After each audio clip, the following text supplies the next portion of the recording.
भिवंडीमध्ये सुद्धा मोठ्या प्रमाणात पाणी साठल्याचं बघायला मिळालेलं आहे। भिवंडीमधून आपण बातमी पाहतोय। भिवंडी राहनाळ पूर्णा मार्गावरती पाणीच पाणी बघायला मिळतंय। अनेक वाहनं ही पाण्याखाली गेलेली आहेत आणि जवळपास गुडघाभर पाणी हे रस्त्यावरती बघायला मिळतंय।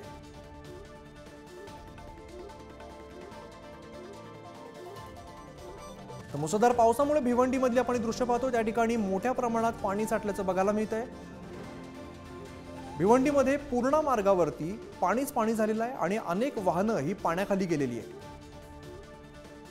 या रस्त्यावरती गुडघाभर पाणी खरं तर साठलेलं आहे, त्यामुळे नागरिकांना सुद्धा याचा मोठा त्रास सहन करावा लागतो।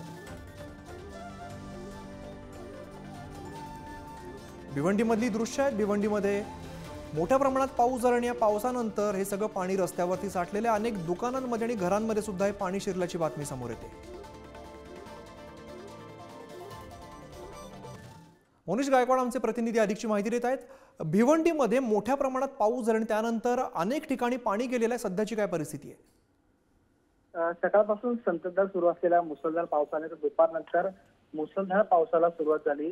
भिवंडी शहरातील बाजारपेठ असेल, कल्याण नाका, जकात नाका परिसरात आता सध्या या ठिकाणी सकाळ भागात पाणी साचायला सुरुवात झाली। जवळपास बाजारपेठेतील गुलजार कोल्ड्रिंक असेल किंवा एरस कोल्ड्रिंक या परिसरातील जवळपास 20 ते 30 दुकानांमध्ये पाणी शिरलंय। त्याचप्रमाणे राहनाळ ते पूर्णा या मार्गावर जवळपास 3 फूट पाणी जमा झाले।